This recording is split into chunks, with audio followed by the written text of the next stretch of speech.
What's good, YouTube fam? It's your boy Tony, aka Descendant of Chaos and Controversy, and I know it's been a minute since I posted actual videos of my own.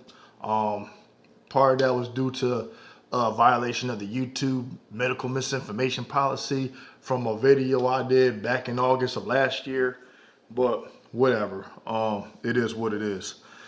But upon my return, of course, I have to tackle the story dealing with the incident that happened in Buffalo, New York. Okay. And I'm going to try and break this down into layers where it balances out the scales of the issue at hand. So you had this individual by the name of Peyton, 18 years old, had this higher learning moment like Remy, to where he felt he had to pledge his allegiance to white supremacy and prove himself worthy of the cause in its existence. Drove, 3 hours from where he was from to this particular store and intentionally targeted black folks. 13 victims. 10 of which were killed, 3 wounded. Of those victims was a retired officer. Ironically, it seems as if, I don't want to say by coincidence, but almost, how should I say,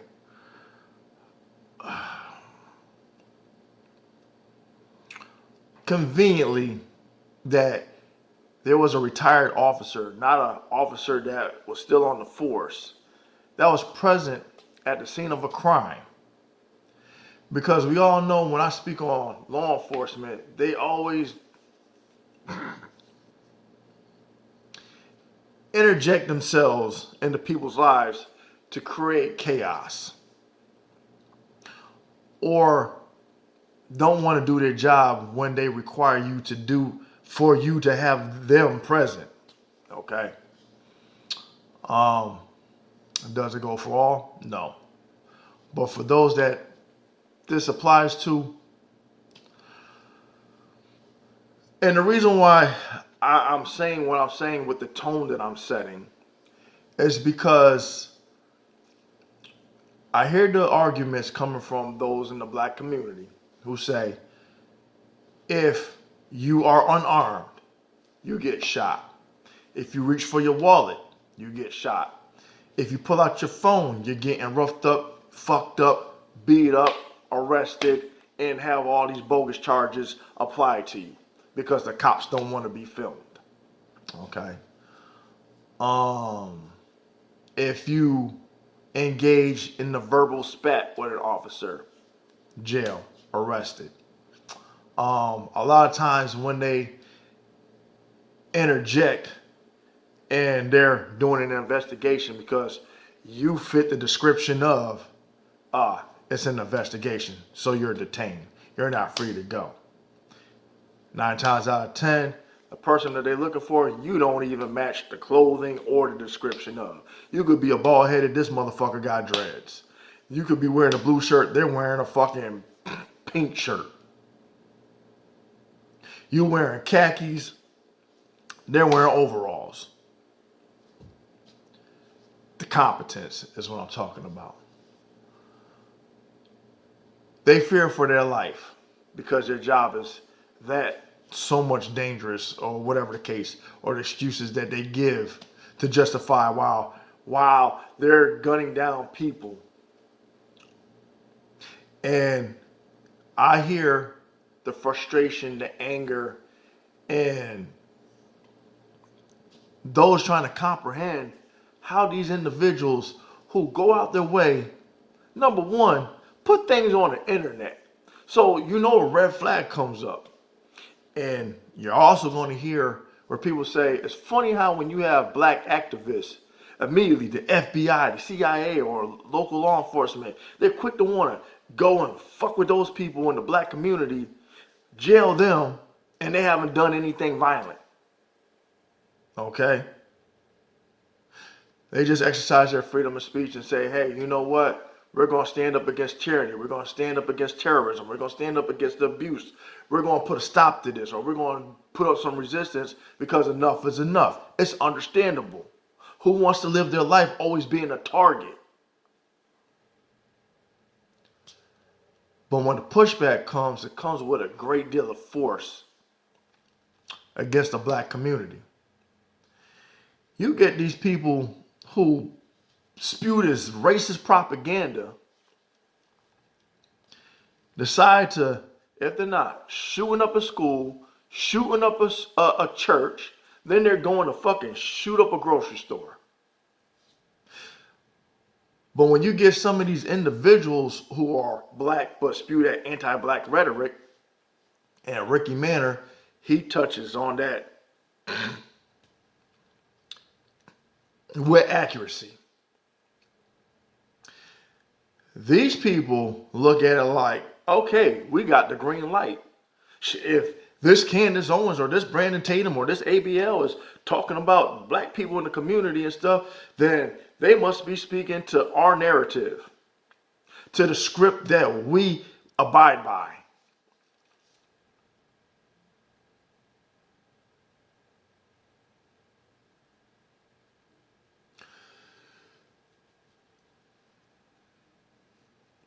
When Ricky Manor said, this is dangerous rhetoric, that those three individuals that I just mentioned entertains with a generalized perception, generalized stereotypes, making blanket statements. In addition to Ricky Manor pointing out the shit that came out of Joe Biden's mouth. Whites are becoming the minority. I want to thank my fellow African Americans for voting 13%.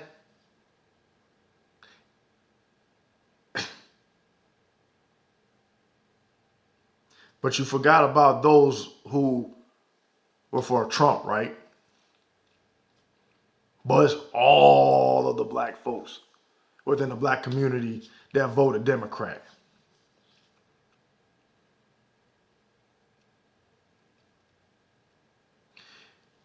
And that further fans the flame, add fuel to the fire. And the shit that I don't like is when people like those individuals, along with sucker fucker Carlson, you're quick to fucking throw rocks just to hide your hand and claim no accountability or responsibility when you sit there and entertain that bullshit, and these motherfuckers are sitting there looking at the media, just like Candace Owens be saying, oh, we got the media to blame. Well, you're part of the media, right? Social media.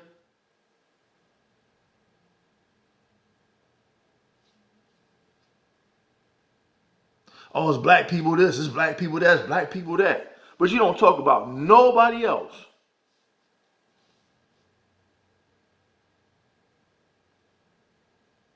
And why is it that when white people fuck up, it seems like y'all get a fucking pass for every fucking thing that y'all do that's fucked up. But y'all fucking micromanage everything that black people do. And when we bring that shit up, y'all deflect. And then you got these go along just to get along motherfuckers to back you up.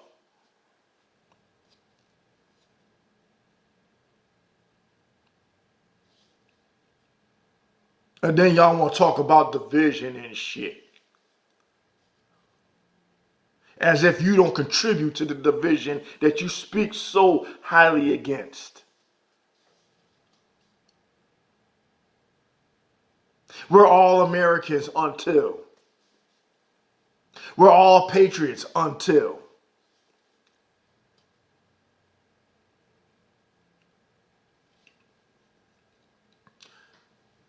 Before I strayed away from the point that I was getting to, you're going to have a lot of black people to sit there and talk about how whenever there's these individuals that target the black community, how they always seem to get apprehended without incident.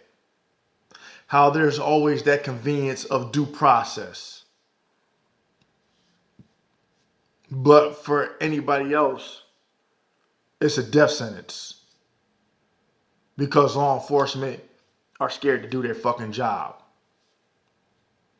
But when there's actual danger, when you have these motherfuckers dead to rights for carrying out and executing motherfuckers because they got a fucking agenda, because they got hate filled within them. Oh, let's see how we could de-escalate the situation. Let's see how we could preserve this person's life so we could bring them into custody so they can have their day in the court. But for everybody else, motherfucker should have complied. Motherfucker should have talked back. Oh, he killed a bunch of niggas? You want some Burger King? You want a milkshake? Are you thirsty? Are the cuffs a little too tight? Oh, the hush hush. Good job.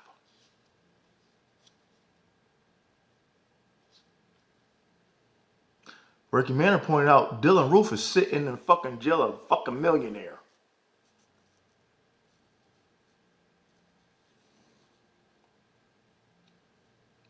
So meanwhile, while Candace Owens is sitting there harassing the motherfucker from BLM, whatever, how come you don't do stories on motherfuckers like these individuals that are sick and get a pass? Because the first thing that they say is this person suffers from mental illness. It's like things are already fucking scripted. When an incident happens, the memo's put out, and this is the guidelines we're going to go by. Okay, white person killed black people, mental illness. Black person this, thug gangbanger. Oh, must be a Democrat. Oh, must be a Republican. Oh, must be a Biden supporter. Oh, must be a Trump supporter. It's like recycled narratives, one right after the other. Now, here's where I'm going to throw the monkey wrench into the fucking, funny how cops all seem to always fucking get these white people and they get to be brought in without incident. But how soon we forget. Now, I know I'm probably going to catch shit for this statement, for bringing this up, but in the interest of fairness, since I do speak on balancing the scales, did we not forget about the DC sniper? He was brought in along with, who was it, his son? Had his day in court.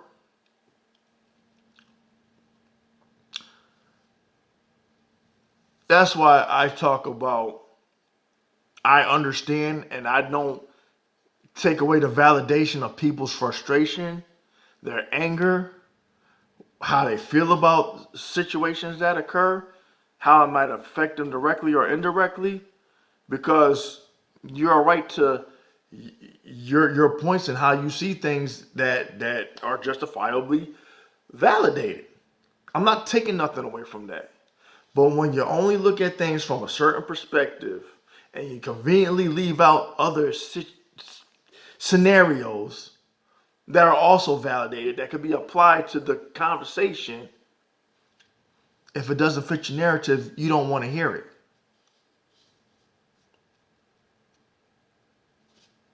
But then again, if there's truth to what is being said, why is there so much energy in trying to deflect from or deny it?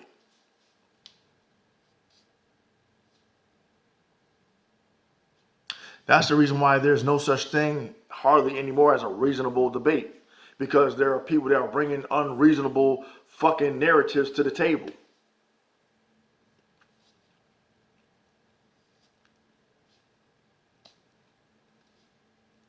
Just saying.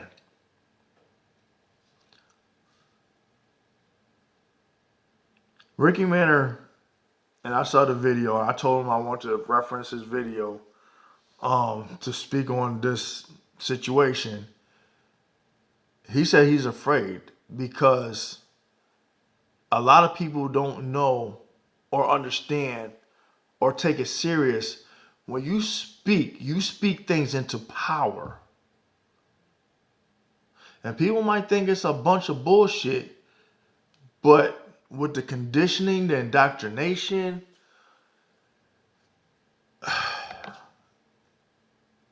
and people are just looking for that green light, that excuse, that reason to justify going about doing the shit that they do.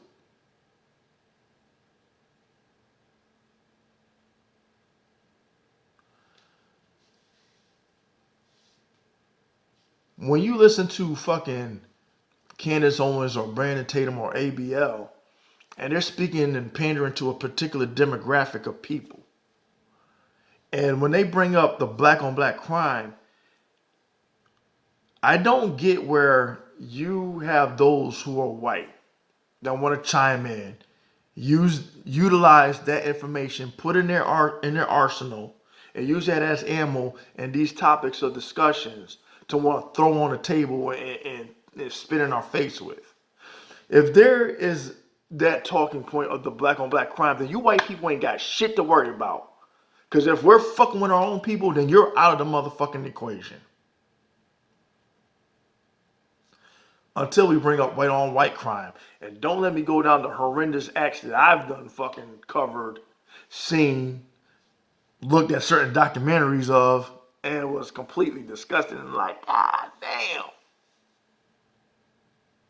But out of sight, out of mind.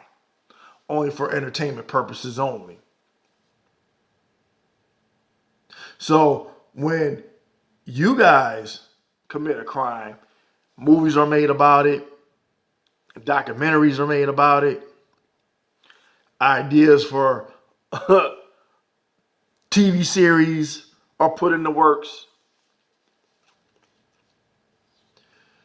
In regards to fucking black people, we're just a scripted stereotype.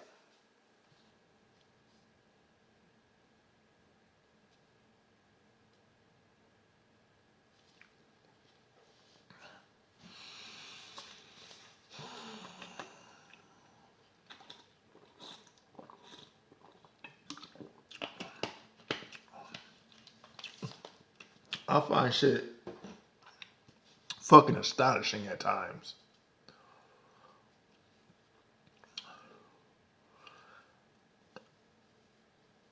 I look at my kids and I say there's someone at an advantage and at a disadvantage at the same time. One, because they are mixed. So I could tell them you really don't have a leg to stand on to hate anybody. Because you are the two pieces that are put on a chessboard. Okay?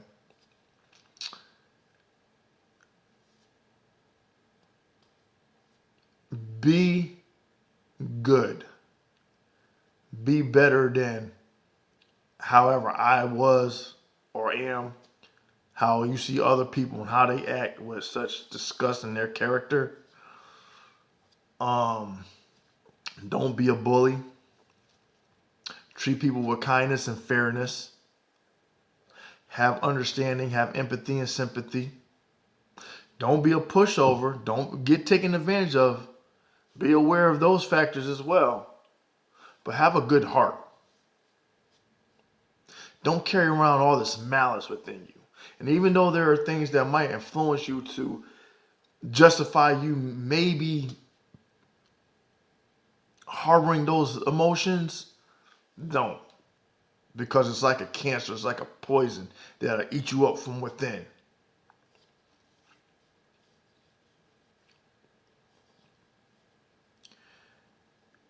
Neither side is without fault.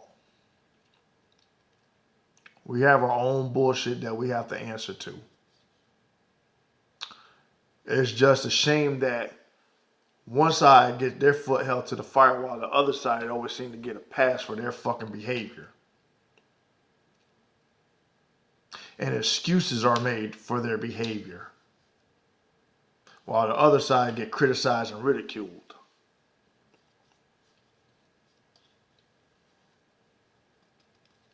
So until there's a balance that is brought to even out the bullshit, the pattern is going to keep recycling itself.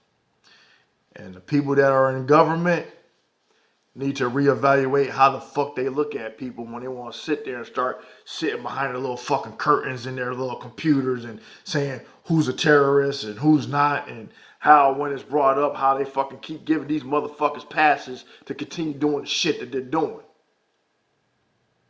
And for the motherfuckers that are nonviolent, those are the motherfuckers they bring the hammer down on.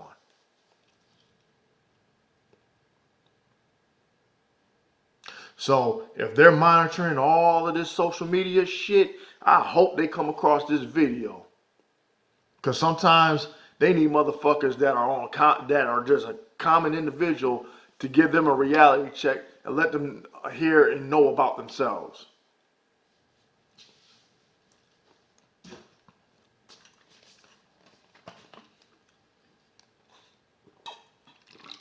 Anyway, that's all I got for tonight. Had a long day. Fucking tired.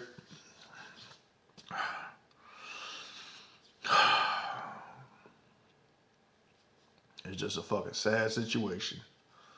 Fucking sad and unfortunate. And those people didn't deserve and had to die. Had action been taken prior to him fucking going out and doing what he said he was going to do. Keep telling people, stop fucking taking these white supremacists and these extremists as a fucking joke. Because these motherfuckers with all the shit that's out here in the world and things ain't going their fucking way, like Ricky Manor said, they're looking for somebody to take this shit out on.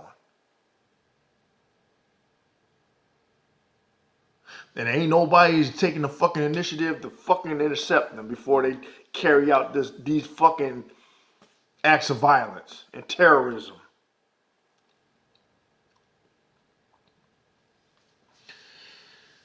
Anyway, tell me what you think in the comment section. Please like, share, and subscribe. Let me know what you think. And until next time, until next video, be safe, y'all.